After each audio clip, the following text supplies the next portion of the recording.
رمضان کے آخری عشرے میں کون سی عبادات کرنی چاہیے؟ یہ ایک ایسا سوال ہے جس کا جواب بہت سے لوگ جاننا چاہتے ہیں۔ تو پھر انتظار کس بات کا؟ آئیے ہم مل کے پتہ لگاتے ہیں کہ وہ کون سے ایسے اعمال ہیں جو سب سے زیادہ فائدہ مند ہو سکتے ہیں ہمارے لیے ان آخری 10 راتوں میں۔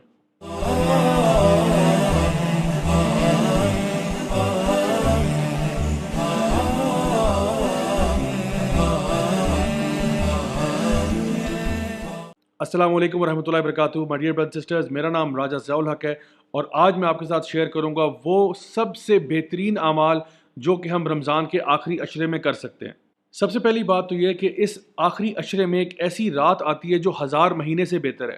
اللہ سبحانہ تعالیٰ قرآن مجید میں ارشاد فرماتے ہیں لیلۃ القدر خیر من الف شہر تنزل الملائکۃ والروح فیہا باذن ربہم من کل امر، یعنی ایک ایسی رات ہے جو 1000 مہینے کے برابر نہیں ہے، 1000 مہینے سے زیادہ بہتر ہے، اور اس رات میں فرشتے اللہ کی طرف سے نازل ہوتے ہیں جو اللہ تعالیٰ کے اگلے سال کے احکام لے کر آتے ہیں۔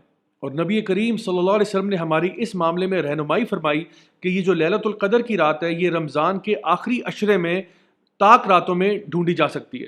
صحیح بخاری اور مسلم کی حدیث کے مطابق نبی کریم صلی اللہ علیہ وسلم کی اپنی روٹین یہ ہوا کرتی تھی کہ آپ اس آخری عشرے کے اندر خوب ایکٹیو ہو جاتے اور بہت زیادہ عبادات کرتے، ساری رات جاگتے اور اپنے گھر والوں کو بھی جگا کر رکھتے تاکہ اللہ تعالیٰ کی عبادت میں مشغول رہا جا سکے۔ تو ذرا تھوڑی دیر کے لیے خود ہی اندازہ لگائیں کہ اگر آپ کو ایک ایسی رات نصیب ہو جائے جو 1000 مہینے سے بہتر ہے، meaning better than 80 years of worship, that is a lifetime، تو سوچیے ہمارے لیے کتنے بڑے اعزاز کی بات ہوگی اور کتنا زیادہ اجر کمانے کا موقع ہے ہمارے پاس۔ اور سوچیے اس بد نصیب کے بارے میں کہ جو اس رات کو نہ پا سکے۔ So my dear brothers and sisters, اب ٹائم آ گیا کہ آپ اپنی کمر کس لیں اور اس آخری عشرے کے لیے فلی ایکٹیو اور پریپیئر ہو جائیں۔ میرا سب سے پہلا مشورہ آپ کو یہ ہوگا کہ آپ 10 کی 10 راتوں میں عبادت کریں۔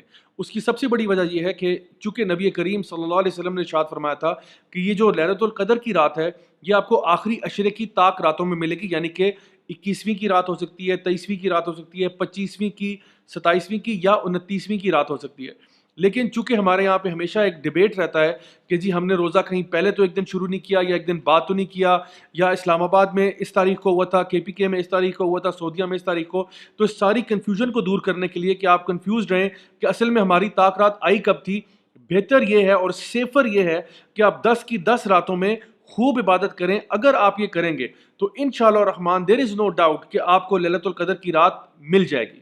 اسی لیے جو لوگ اعتکاف بیٹھتے ہیں ان کو کنفرم لیلۃ القدر کی رات مل جاتی ہے کیونکہ وہ 10 کی 10 راتوں میں عبادت کر رہے ہوتے ہیں۔ سو اب میرے ساتھ گنتے جائیے کہ کون کون سے ایسے اعمال ہیں جو کہ آپ ان 10 راتوں میں کر سکتے ہیں۔ سب سے پہلے نماز باجماعت پڑھنا۔ اگر آپ مساجد نہیں جا سکتے due to the lockdown situation تو گھر میں بھی آپ جماعت کا اہتمام کر سکتے ہیں۔ نبی کریم صلی اللہ علیہ وسلم کی حدیث کے مطابق جو شخص بھی رات کی نماز، عشاء کی نماز جماعت کے ساتھ پڑھتا ہے اس کو آدھی رات کی عبادت کا ثواب ملتا ہے، اور جو شخص فجر کی نماز جماعت کے ساتھ پڑھتا ہے اس کو باقی کی رات کا بھی ثواب ملتا ہے۔ یعنی کہ اگر آپ صرف عشاء کی اور فجر کی نماز جماعت کے ساتھ پڑھ لیں تو آپ کو پوری رات کی عبادت کا اجر مل جائے گا۔ دوسری چیز ہے خوب اللہ تعالیٰ کا ذکر کرنا۔ ایسے بہت سارے مسنون اذکار ہیں جو کہ ہیں تو بہت چھوٹے لیکن اپنے اجر و ثواب میں بہت زیادہ ہیں۔ مثلا لا الہ الا اللہ وحدہ لا شریک لہ لہ الملک ولہ الحمد وہو علی کل شیء قدیر، یا پھر آپ پڑھ سکتے ہیں لا حول ولا قوۃ الا باللہ، یا پھر آپ پڑھ سکتے ہیں سبحان اللہ وبحمدہ سبحان اللہ العظیم، یا پھر سبحان اللہ، الحمد للہ، اللہ اکبر، لا الہ الا اللہ۔ یہ وہ سارے اذکار ہیں جو آپ کو زیادہ سے زیادہ پڑھنے چاہیے۔ اسی کے ساتھ ساتھ نبی کریم صلی اللہ علیہ وسلم پر درود بھیجنا، اللہم صلی علی محمد وعلی آل محمد کما صلیت علی ابراہیم وعلی آل ابراہیم انک حمید مجید، اور آخر تک۔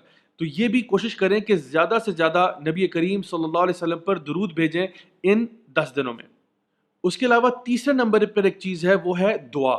تو سب سے پہلی جو میں آپ کو ٹپ دوں گا وہ تو یہ کہ اپنی ایک دعا لسٹ بنا لیں کہ آپ نے دنیا کی دعائیں کون سی مانگنی ہے اللہ تعالیٰ سے، آپ نے آخرت کی دعائیں کون سی مانگنی ہے، آپ نے اپنے فیملی ممبرس کے لیے کیا دعائیں کرنی ہیں، اپنے عزیز و اقارب کے لیے کیا دعائیں کرنی ہیں، اور اپنے ملک اور قوم اور امت کے لیے کیا دعائیں آپ نے کرنی ہیں۔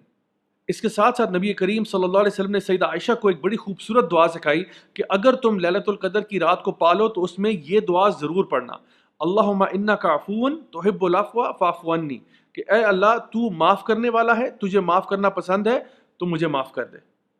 اسی دعا سے یاد آیا کہ چوتھے نمبر پر ایک چیز آپ کر سکتے ہیں، وہ ہے کہ اللہ تعالیٰ سے اپنے گناہوں کی معافی مانگنا.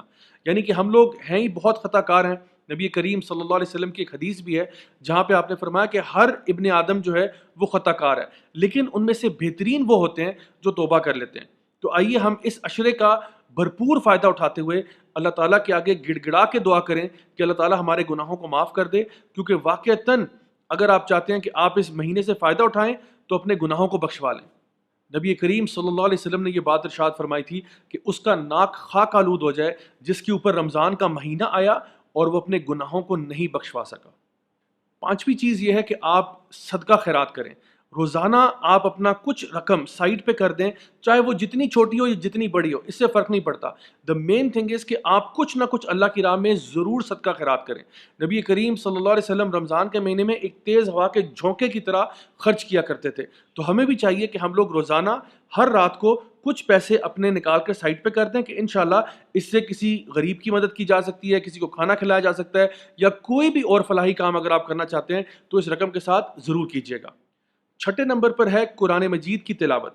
تو قرآن مجید عربی زبان میں پڑھنا بہترین چیز ہے، اس کا بہت اجر و ثواب ہے، لیکن اس کے ساتھ ساتھ قرآن مجید کو سمجھ کر پڑھنا. ابن القیم رحمہ اللہ فرماتے ہیں کہ قرآن مجید کی ایک آیت کو اگر سمجھ کر غور و فکر کے ساتھ پڑھا جائے، اس نیت کے ساتھ کہ انسان اس پر عمل کرے گا، تو اس کا اجر و ثواب پورا قرآن پڑھنے سے زیادہ ہے جو بغیر سمجھے پڑھا جا رہا ہے. تو وداؤٹ ڈاؤٹ قرآن مجید کو اگر بغیر سمجھے بھی پڑھا جائے، صرف عربی زبان میں بھی پڑھا جائے، تو اس کا بہت اجر و ثواب ہے. ہر حرف کے اوپر آپ کو 10 نیکیاں ملتی ہیں. لیکن اگر اس سے بھی زیادہ ثواب آپ چاہتے ہیں تو عربی بھی پڑھیں اور اس کے ساتھ ساتھ اس کو ترجمے کے ساتھ بھی پڑھیں تاکہ آپ اس کے اوپر عمل کر سکیں. ایک اور چیز جس میں سمجھتا ہوں بہت سے لوگ غفلت کا شکار ہوتے ہیں، وہ یہ ہے کہ ان دنوں میں آپ دوسروں کو بھی دعوت و تبلیغ کر سکتے ہیں. دوسروں تک نیکی کی بات پہنچانا، چاہے اپنے گھر میں آپ نے چھوٹا سا لیکچر دے دیا، 5 منٹ کا، 10 منٹ کا، کسی نماز کے بعد، کبھی سب مل کے بیٹھے ہیں، قرآن پڑھ رہے ہیں، ذکر کر رہے ہیں، آپ کو کوئی بات اچھی لگی، آپ نے دوسروں کے ساتھ شیئر کر دی. اگر آپ کے چھوٹے بہن بھائی ہیں، آپ نے کسی کو سورۃ الفاتحہ سکھا دی، کسی کو سورہ اخلاص سکھا دی، کسی کو کوئی اور ذکر سکھا دیا، کوئی دعا سکھا دی، الحمدللہ. یہ مت بھولیے کہ آپ کے فرائض میں سے ایک فریضہ یہ بھی ہے کہ آپ اپنے علم کے بقدر اور اپنی استطاعت کے مطابق دوسروں تک دین کا یہ اہم پیغام ضرور پہنچائیں گے.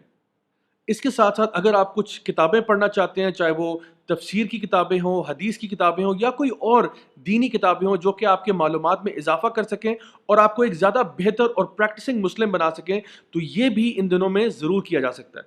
اگر بکس اتنی ریڈیلی اویلیبل نہ ہوں تو آپ آن لائن لیکچرز اور ویڈیوز دیکھ کر بھی اپنی اس نیڈ کو پورا کر سکتے ہیں. آپ کو نیٹ پہ ڈھیروں ایسے لیکچرز مل جائیں گے جہاں پہ قرآن کی تفسیر کے ہوں گے، یا حدیث کو ایکسپلین کرنے میں ہوں گے، یا جنرل کوئی اسلامک ایتھیکل مورل ویلیوز کو پروموٹ کرنے کے لیے لیکچرز ہوں گے. وہ دیکھ کے بھی انسان اپنے آپ کو انٹلیکچولی اور اسپرچولی اسٹیمولیٹ کر سکتا ہے. ایک بہت اہم بات جو اکثر لوگ نگلیکٹ کرتے ہیں وہ یہ کہ جہاں پہ آپ کی عبادت کی بات آتی ہے تو عبادات ضرور کریں، لیکن اپنے ارد گرد اپنے فیملی ممبرس کی مدد بھی ضرور کریں.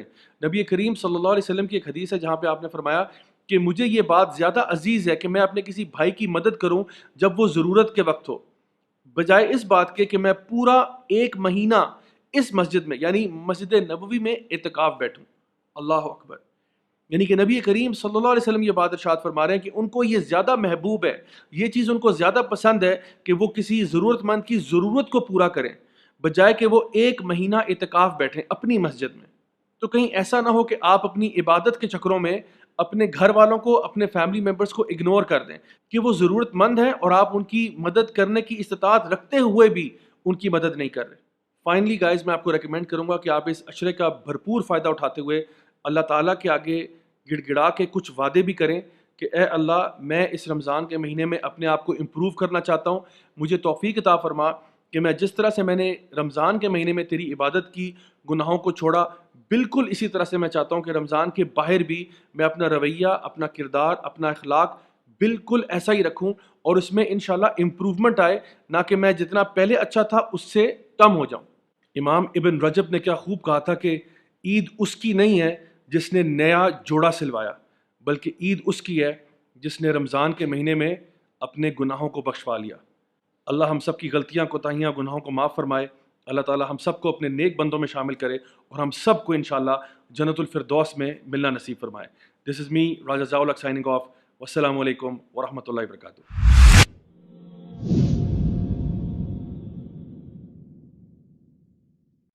Alhamdulillah, we have reached so many subscribers thanks to you guys. آپ لوگوں کی کانسٹنٹ سپورٹ کی وجہ سے آج ہم اس مقام پہ کھڑے ہیں کہ ہمارے ویڈیوز انٹرنیشنلی ڈفرنٹ ملکوں میں جاتے ہیں, لوگ وہاں سے اپریشیٹ کرتے ہیں. تو اگر آپ چاہتے ہیں کہ ہم لوگ اسی طرح کا امیزنگ کانٹینٹ پروڈیوس کرتے رہیں تو don't forget to support us with your financial contributions by going to this account and donating them. Thank you so much and جزاکم اللہ خیر.